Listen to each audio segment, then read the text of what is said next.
ഞങ്ങള് ഒരു ട്രിപ്പ് പോകാനായിട്ട് നിൽക്കാണ്. ട്രിപ്പ് എന്ന് വെച്ച് കഴിഞ്ഞാൽ അങ്ങനെ ചില്ലിങ് ട്രിപ്പല്ല, ഒരു തീർത്ഥാടന യാത്രയാണ്. ട്രെയിനാണ് ഞങ്ങൾ പോണത്. അപ്പൊ ഞങ്ങളുടെ പലരുടെയും ആദ്യത്തെ എക്സ്പീരിയൻസ് ആണ്, ട്രെയിൻ എക്സ്പീരിയൻസ് ആണിത്. പല കാഴ്ചകളും കാണാനുണ്ട്. അപ്പൊ വരുന്ന വഴി ഞങ്ങൾ അതൊക്കെ കാണിച്ചു തരാം. അപ്പോൾ വീഡിയോക്ക് പോവാം. ബാഗൊക്കെ പാക്ക് ചെയ്ത് വീടൊക്കെ പൂട്ടി ഞങ്ങളെ വീട്ടിൽ നിന്ന് ഇറങ്ങിട്ടോ. ഞങ്ങൾ ബസ്സിനാണ് പോണത്. അപ്പോൾ കുറച്ച് നടക്കാനുണ്ട് റോഡ് വരെ. അങ്ങനെ വീട്ടിൽ നിന്ന് ബസ് കയറി, അവിടെ നിന്ന് നേരെ തൃശ്ശൂർക്ക് ബസ് കയറി. തൃശ്ശൂർ വന്ന് റെയിൽവേ സ്റ്റേഷൻ്റെ അവിടെ ബസ് ഇറങ്ങി ഒരു ഓട്ടോ പിടിച്ചിട്ടാണ് ഞങ്ങൾ റെയിൽവേ സ്റ്റേഷനിൽ എത്തുന്നത്. അപ്പോൾ ഞങ്ങൾ ഇങ്ങടെ യാത്ര പോകണമെന്ന് ഞങ്ങൾ പറഞ്ഞില്ലല്ലോ, മൂകാംബികയ്ക്കാണ് അപ്പോൾ ഞങ്ങൾ യാത്രയായിരുന്നത്. അപ്പോൾ നമ്മുടെ കിഡോസിനൊക്കെ ഫസ്റ്റ് ടൈമാണ് അവർ ട്രെയിനിൽ കയറണത് തന്നെ. അപ്പോൾ അവർ ഭയങ്കര എക്സൈറ്റഡ് ആയിരുന്നു. ഈവൻ അനിക്കുട്ടനൊക്കെ ആദ്യമായിട്ടാണ് റെയിൽവേ സ്റ്റേഷൻ കാണുന്നത് പോലും. അപ്പോൾ അതിൻ്റേതൊക്കെ എക്സൈറ്റ്മെൻറ്റ് എല്ലാവർക്കും ഉണ്ടായിരുന്നു. അങ്ങനെ ലഗേജൊക്കെ എടുത്ത് ഞങ്ങൾ പ്ലാറ്റ്ഫോം നമ്പർ 2-ലായിരുന്നു ഞങ്ങൾക്ക് ട്രെയിൻ വരാൻ നിന്നിരുന്നത്. അപ്പോൾ അവിടേക്ക് ഞങ്ങൾ പോവാണ്. ഇതിപ്പോൾ തന്നെ ഞങ്ങൾ ലിഫ്റ്റിൻ്റെ ഇടയിൽ പെട്ടെന്നായിരുന്നു. ലിഫ്റ്റ് വന്ന് പെട്ടെന്ന് അടഞ്ഞു. ഭാഗ്യത്തിന് ആർക്കൊന്നും പറ്റൊന്നുമില്ല. അങ്ങനെ അവിടെ നിന്നൊക്കെ പുറത്തൊക്കെ കടന്ന് നേരെ ഞങ്ങളുടെ പ്ലാറ്റ്ഫോം 2 ലക്ഷ്യമാക്കി നടന്നു. അതിനെക്കൊണ്ടൊക്കെ എക്സൈറ്റ്മെന്റ് ഇതിൽ കാണാം കേട്ടോ. അപ്പോൾ പിന്നെ ഞങ്ങൾ അവിടെ വന്ന് സെറ്റിലായിരുന്നു. ഒരു 1.25 മണിക്കൂറോളം ഉണ്ടായിരുന്നു ട്രെയിൻ വരാനായിട്ട്. അപ്പോൾ റെയിൽവേ സ്റ്റേഷനിൽ എത്തി. പ്ലാറ്റ്ഫോം നമ്പർ 2-ലാണ് നമ്മുടെ ട്രെയിൻ വരാം. ക്ലിയർ ആവണ്ടോന്ന് അറിയില്ല, നോയ്സ് ഡിസ്റ്റർബൻസ് ഉണ്ടാവും. ഇപ്പോൾ എല്ലാവരുടെയും ഫസ്റ്റ് ടൈം ട്രെയിൻ എക്സ്പീരിയൻസ് ആണ് കേട്ടോ. എല്ലാവരും ഫസ്റ്റ് ടൈം ആയിട്ടാണ് ട്രെയിൻ പോകുന്നത്. അപ്പോൾ എല്ലാവർക്കും അതിൻ്റെതായ എക്സൈറ്റ്മെന്റും കാര്യങ്ങളൊക്കെ ഉണ്ട്. അപ്പോൾ അവരുടെ എക്സൈറ്റ്മെന്റ് ഒക്കെ ട്രെയിൻ കയറുമ്പോൾ കാണാം. ഇപ്പത്തെ റെയിൽവേ സ്റ്റേഷൻ തന്നെ കണ്ടിട്ട് ഇതെന്താ സംഭവം എന്നുള്ള രീതിക്ക് നോക്കിക്കൊണ്ടിരിക്കാം. അപ്പൊ ബാക്കിയൊക്കെ കാണട്ടെ വരുന്ന വഴി. അത്യാവശ്യം കുറച്ച് നേരം വെയിറ്റിംഗ് ഉണ്ടായ കാരണം അങ്ങനെ ചുറ്റുപാടും മൊത്തം കാഴ്ചകളൊക്കെ കണ്ടിരുന്നു. അപ്പോൾ മഴക്കാരും പിന്നെ ആ ഭാഗം മൊത്തം ഇങ്ങനെ പ്രാവുകൾ ഇങ്ങനെ കൂടിയിരിക്കായിരുന്നു കേട്ടോ. അപ്പോൾ ഇടയ്ക്കിടയ്ക്ക് അവറ്റൊക്കെ ഇങ്ങനെ കൂട്ടായിട്ട് പറക്കണതാണ്, നല്ല രസമായിരുന്നു. അങ്ങനെ അവസാനം കാത്തിരിപ്പിനൊടുവിൽ ഞങ്ങളുടെ ട്രെയിൻ വന്നു. നേത്രാവതി എക്സ്പ്രസ് ആയിരുന്നു ഞങ്ങളുടെ ട്രെയിൻ. എനിക്ക് കയറുന്ന വീഡിയോ എടുക്കാൻ പറ്റില്ല, കയറുന്നത് നല്ല തിരക്കായിരുന്നു. ഞങ്ങൾക്കൊരു സെറ്റിലാവണമല്ലോ. 2 RACയും ബാക്കി കൺഫേം ടിക്കറ്റ് ആയിരുന്നു ഞങ്ങൾക്കപ്പോൾ. അങ്ങനെ ട്രെയിൻ കയറി ഇതേ മേലെ ടീമൊക്കെ സ്ഥലം പിടിച്ചിട്ടുണ്ട്. പേടിയായിരുന്നു എല്ലാവർക്കും. ട്രെയിൻ പാളം തെറ്റി വീഴോ എന്തായിരിക്കും, അവിടെ വരെ എത്തോ എന്നുള്ള പേടിക്കായിരുന്നു. പിന്നെ ഭയങ്കര കുടുക്കവും കാര്യങ്ങളൊക്കെ ഉണ്ടല്ലോ നമ്മുടെ ഈ വാഷ്റൂം ഏരിയക്കൊക്കെ പോകുമ്പോൾ, അതൊക്കെ ഭയങ്കര പേടിയായിരുന്നു വാഷ്റൂമിൽ പോകാനായിട്ട്. പിന്നെ വാഷ്റൂമിൻ്റെ കാര്യം പിന്നെ പറയാൻ വേണ്ട, ആസ് യൂഷ്വൽ റെയിൽവേയിലെ ബാത്റൂമാണല്ലോ, അതിൻ്റേതായ സ്മെല്ലും അതിൻ്റേതായ ബുദ്ധിമുട്ടുകളും എല്ലാവർക്കും ഉണ്ടായിരുന്നു. പിന്നെ അവരിതേ അങ്ങനെ മേലെ സെറ്റിലായി. പിന്നെ 10 മണിക്കൂർ യാത്രയാണല്ലോ. ഇവരെ കൊണ്ട് 10 മണിക്കൂർ യാത്ര ചെയ്യാന്ന് പറയുന്നത് ഒരു വലിയ കാര്യം തന്നെയാണ്. കാരണം വെളുപ്പിനാണ് അവിടെ എത്തിയത്. നമ്മൾ ഒരു 1:30-2 മണി സമയത്താണ് നമ്മൾ മൂകാംബികയിൽ എത്തിയത്.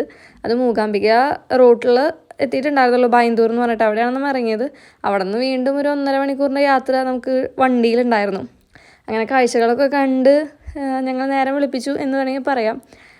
ഇടയ്ക്ക് ചായ, അതുപോലെ തന്നെ ഒരു വെജ് ബിരിയാണിയൊക്കെ കഴിച്ചിരുന്നു. വെജ് ബിരിയാണി വളരെ കഷ്ടമായിരുന്നു, വായൊക്കെ കൊള്ളില്ലായിരുന്നു, ഞാൻ കഴിച്ചില്ല.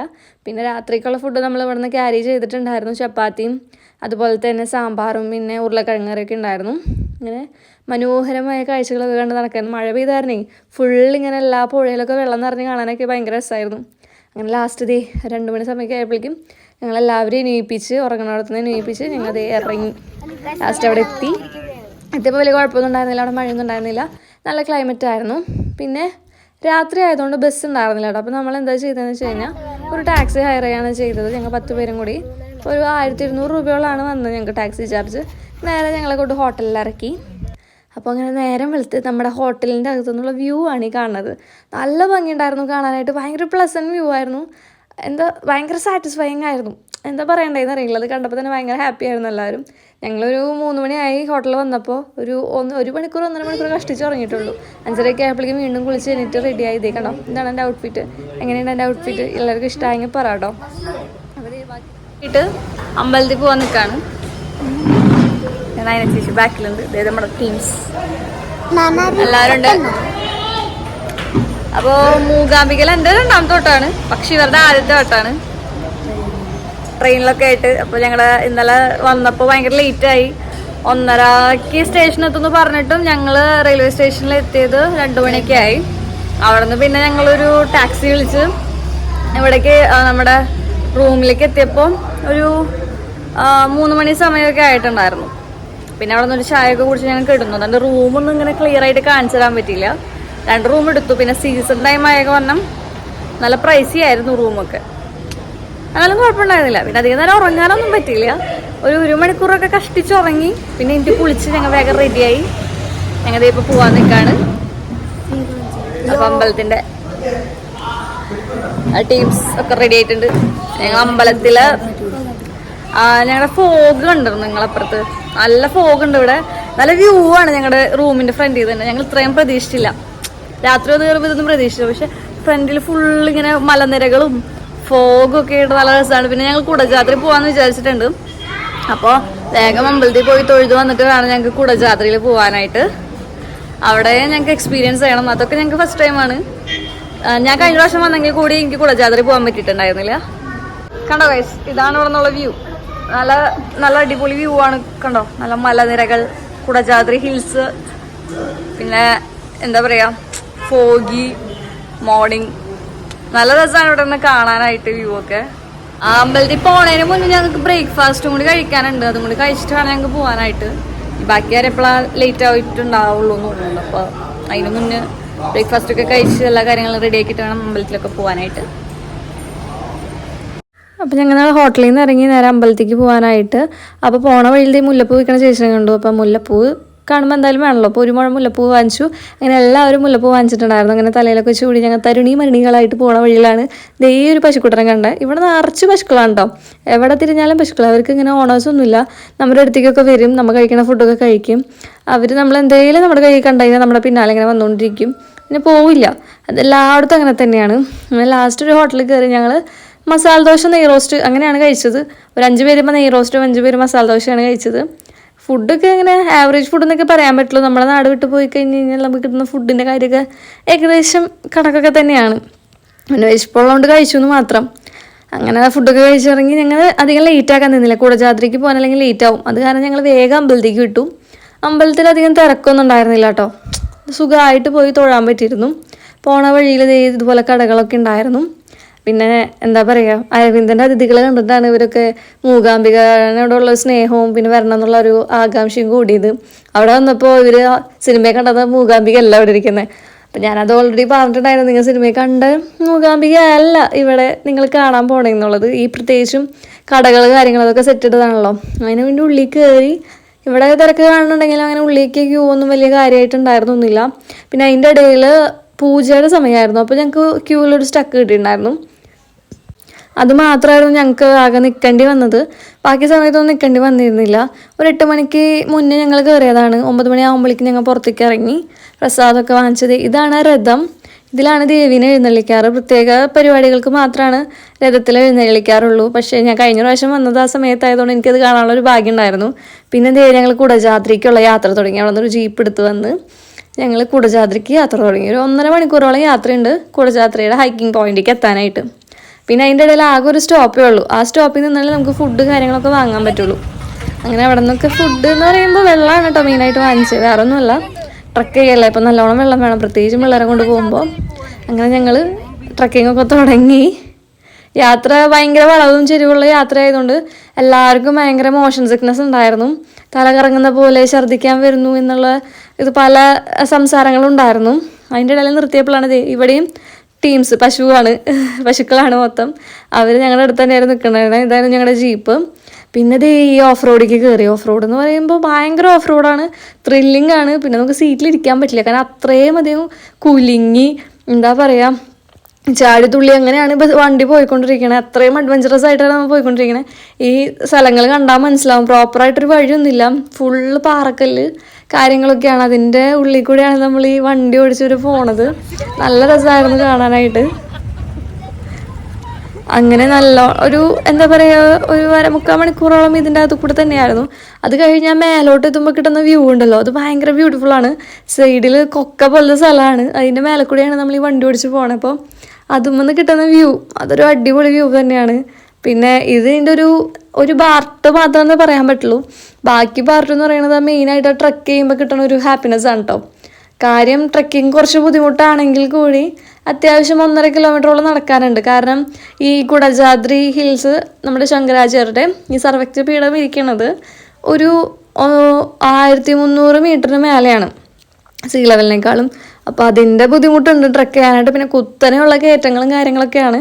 പക്ഷേ ഞങ്ങൾ അത്ഭുതപ്പെടുത്തിയ കാര്യം എന്ന് വെച്ച് കഴിഞ്ഞാൽ എത്ര വയസ്സായ അമ്മാവന്മാരായാലും ആൻറ്റിമാരായാലും എല്ലാവരും ഒരേപോലെ കയറി ഇറങ്ങി വരുന്നുണ്ട് അമ്പലത്തിൽ. അങ്ങനെ നീണ്ട ജീപ്പ് യാത്രയ്ക്ക് ഒടുവിൽ ഞങ്ങളത് ട്രക്കിംഗ് പോയിന്റിലെത്തി. അവിടെ നിന്ന് ഒരു നമ്മുടെ ഉപ്പേരിയുടെ ചിപ്സൊക്കെ കഴിച്ചുകൊണ്ട് ഞങ്ങൾ മല കയറാനായിട്ട് തുടങ്ങി. അപ്പോൾ ഇതിൻ്റെ സൈഡിൽ അമ്പലങ്ങളുണ്ട് കേട്ടോ. ഇതൊരു അമ്പലം, അതുകൊണ്ട് അതിൻ്റെ അപ്പുറത്തൊക്കെ ഉണ്ട്. പിന്നെ ഇവിടുത്തെ കല്ലുകൾക്കൊക്കെ ഒരു പ്രത്യേക കളറാണ്, ഒരു പച്ച, ചുമപ്പ അങ്ങനത്തെ കളറൊക്കെയാണ്. ഭയങ്കര സ്പെഷ്യലായിട്ട് ഞങ്ങൾക്ക് ഫീൽ ചെയ്തു. അങ്ങനെ ഞങ്ങൾ ട്രക്ക് ചെയ്യാൻ തുടങ്ങി. അത്യാവശ്യം കുറേ അധികം കയറാനുണ്ട്. ഈ ഒരു കുന്ന് കയറി കഴിഞ്ഞാൽ അവിടെ സൈഡിലായിട്ട് വേറൊരു അമ്പലം, അതുപോലെ തന്നെ ഒരു നാഗതീർത്ഥ എന്ന് പറഞ്ഞിട്ടൊരു കുളം കൂടിയുണ്ട്. ആ കുളത്തിലെ വെള്ളം എന്ന് പറയുന്നത് നമ്മുടെ മലയിൽ നിന്ന് ഇറങ്ങി വരുന്ന വെള്ളം കൊണ്ടുണ്ടായ കുളമാണ് കേട്ടോ. അതിൽ വെള്ളം മൊത്തം അവിടെ നിന്ന് മലയിൽ നിന്ന് ഇറങ്ങി വരുന്നതാണ്. കണ്ടോ അമ്മാമ്മമാരൊക്കെ ഇറങ്ങി വരണേ, വടിയൊക്കെ കുത്തിപ്പിടിച്ച് എത്ര കൂളായിട്ടാണ് പോയിട്ട് വരുന്നത്. ഞങ്ങൾ തിരിച്ചു കയറിയപ്പോഴേക്കും അവിടെ എന്താ പറയുക, ഭയങ്കര ബുദ്ധിമുട്ടുണ്ടായിരുന്നു കയറാനായിട്ട്. പക്ഷെ നമ്മൾ ആ ഒരു ടോപ്പിൽ എത്തിക്കഴിയുമ്പോൾ നമുക്ക് കിട്ടുന്ന ഒരു സാറ്റിസ്ഫാക്ഷൻ ഉണ്ടല്ലോ, അത് പറഞ്ഞറിയിക്കാൻ പറ്റാത്തതാണ്. അത്രയ്ക്കും ഭയങ്കര ഒരു പോസിറ്റീവ് വൈബും പോസിറ്റിവിറ്റി അത്രയധികം കിട്ടുന്നൊരു സ്ഥലം തന്നെയാണിത്. പോണ വഴിയാണെങ്കിൽ നമ്മളിങ്ങനെ ഫുള്ളി മേഘങ്ങളും കാര്യങ്ങളൊക്കെയാണ് നമ്മുടെ സൈഡിൽ കൂടെ കാണുക.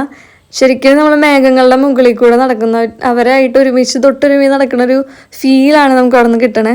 താഴെ നോക്കുകയാണെങ്കിൽ കൊടും കാടാണ്, അതുപോലെ കുറേ കുന്നും മലയൊക്കെ. ഞാൻ ആലോചിക്കായിരുന്നു ഇത്രയധികം കുന്നും മലയൊക്കെ നമ്മുടെ നാട്ടിലുണ്ടോ എന്നുള്ളത്. അങ്ങനെ അത്ര പേരത് കുന്നും മലയായിരുന്നു. വേറെ ഒന്നും അവിടെ കാണാൻ പറ്റുന്നില്ല, ഒരു മനുഷ്യവാസമുള്ള സ്ഥലവും അങ്ങനെ ഒന്നും കാണാൻ പറ്റണില്ല. ഫുള്ള് കുന്നും മല, സൈഡിൽ അപ്പുറത്തും ഇപ്പുറത്തും വലിയ കാടുകൾ. പോണ വഴി ഞങ്ങൾ ഇതുപോലെ എന്തിൻ്റെയൊക്കെയോ കാഷ്ടങ്ങൾ കണ്ടിരുന്നു. ഇവിടെ പുലി ഇറങ്ങാറുണ്ടെന്നൊക്കെ പറയുന്നുണ്ട്, ചിലപ്പോൾ അതിൻ്റേതായിരിക്കാം.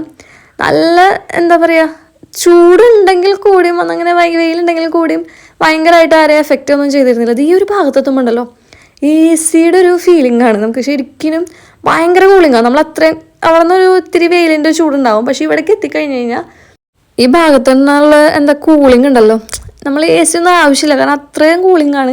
പിന്നെ ചീവീടിൻ്റെ സൗണ്ട് കാര്യങ്ങളൊക്കെ ഭയങ്കര രസമായിരുന്നു. അപ്പോൾ പിള്ളേഴ്സിനൊക്കെ ഫസ്റ്റ് ടൈമാണ് ഈ ട്രക്കിംഗ് ഒക്കെ, ഇത്ര ദൂരം മലയൊക്കെ കയറുന്നതൊക്കെ ആദ്യമായിട്ടാണ്. പനിക്കുട്ടനൊക്കെ കയറി കഴിഞ്ഞിട്ട് പറയാം, ഞാൻ ഒരിക്കലും വിചാരിച്ചില്ല ഞാൻ ഇത്രയും മേലേക്ക് കയറുന്നുള്ളത്.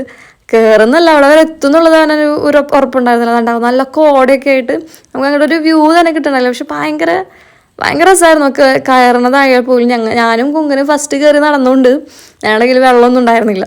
വെള്ളമൊന്നും ഇല്ലാണ്ടാണ് ഞങ്ങൾ എത്തിയത്. അപ്പോൾ ഞങ്ങളടുത്തുനിന്നുള്ള ഒരു ചേട്ടൻ്റെ അടുത്ത് ചോദിച്ചിട്ടാണ് വെള്ളമൊക്കെ കുടിച്ച്. ലാസ്റ്റ് ഇതാണ് കേട്ടോ നമ്മുടെ സർവജ്ഞപീഠം. അതിന് താഴോട്ടും ഇറങ്ങി പോകാനൊരു സൗകര്യം ഉണ്ടായിരുന്നു, പക്ഷേ ഞങ്ങൾ അറിഞ്ഞില്ല അങ്ങനൊരു ഓപ്ഷൻ ഉണ്ട് എന്നുള്ള കാര്യം. അവിടെയാണ് അത്ര ശങ്കരാചാര്യർക്ക് ശരിക്കും ദേവി പ്രത്യക്ഷപ്പെട്ടേ എന്നാണ് ഞാൻ കേട്ടത്. ഇവിടെയാണ് നമ്മുടെ ശങ്കരാചാര്യർ തപസ്സിരുന്ന സ്ഥലം, നമ്മുടെ സർവജ്ഞപീഠം. അവിടെ ശങ്കരാചാര്യൻ്റെ ഒരു സ്റ്റാച്ചു ഉണ്ട്. അവിടെയാണ് പൂജ കാര്യങ്ങളൊക്കെ നടക്കുന്നത്. അവിടെ കുറച്ച് നേരമൊക്കെ ഇരുന്ന് ഞങ്ങളൊന്ന് എന്താ പറയുക, കിതപ്പും ഇതൊക്കെ മാറ്റി ഒന്ന് പീസ്ഫുള്ളായി കുറച്ച് നേരം ഇരുന്നിട്ട്. അപ്പോഴേക്കും നമ്മുടെ കൂടെ ഉണ്ടായിരുന്ന ബാക്കി ആൾക്കാരൊക്കെ പതിയെ എത്തി. അങ്ങനെ എല്ലാവരും വന്നതിന് ശേഷം നമ്മൾ അവിടെ നിന്ന് പയ്യെ ഇറങ്ങി വരുമ്പോഴേക്കും ഇങ്ങനെ കോടങ്ങനെ കയറിക്കൊണ്ടിരിക്കായിരുന്നു കേട്ടോ. ഞങ്ങൾ നടന്നു വന്ന വഴി കൂടെയൊക്കെ അതൊക്കെ ഇങ്ങനെ ഫീൽ ചെയ്ത് പോകാനായിട്ട് ഭയങ്കര രസമായിരുന്നു. കോട എന്ന് പറഞ്ഞാലും നമുക്ക് കോട എന്ന് പറഞ്ഞാലും ശരിക്കും മേഘങ്ങളാണല്ലോ. അങ്ങനെയൊക്കെ നമുക്ക് ഫീൽ ചെയ്ത് നടക്കാമെന്ന് പറയുന്നത് ഒരു രസമല്ലേ. പിന്നെ വന്നത് ഈ മീനുകളുടെ അടുത്തേക്കൊക്കെ വന്നു. മീനുകളുണ്ടല്ലോ, നമ്മൾ ചൂളം കുത്തി കഴിഞ്ഞാൽ നമ്മുടെ അടുത്തേക്ക് വരും. അതെനിക്ക് ഭയങ്കര അത്ഭുതമായിട്ട് ഫീൽ ചെയ്തു കേട്ടോ. അവർക്ക് നമ്മുടെ സൗണ്ട് കേൾക്കാൻ പറ്റുന്നുണ്ടാവുന്നതോ. ഇതാണ് നമ്മുടെ അരവിന്ദൻ്റെ അതിഥികളുടെ ബസ് സ്റ്റോപ്പ്. അവിടെയാണ് ഞങ്ങൾ ലാസ്റ്റ് ബസ് കയറാൻ വേണ്ടി വന്നത്.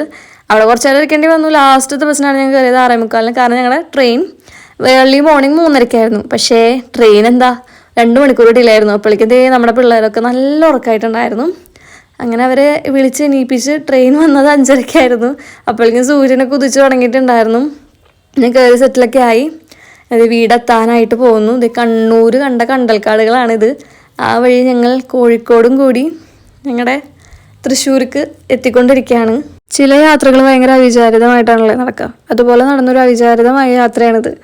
എന്നാലും യാത്ര തീരുമ്പോൾ ഇത്തിരി വിഷമമുണ്ടെങ്കിൽ കൂടി ഇത് മനോഹരമായിട്ട് തീരാനും ഒരു കുഴപ്പമില്ലാണ്ട് ഞങ്ങൾക്ക് വീട്ടിലെത്താനും പറ്റിയാൽ ഞങ്ങൾ ഭയങ്കര ഹാപ്പിയാണ്. അപ്പോൾ ഇത്രയ്ക്ക് ഉണ്ടായിരുന്നുള്ളൂ ഞങ്ങളുടെ വീഡിയോ. ബൈ.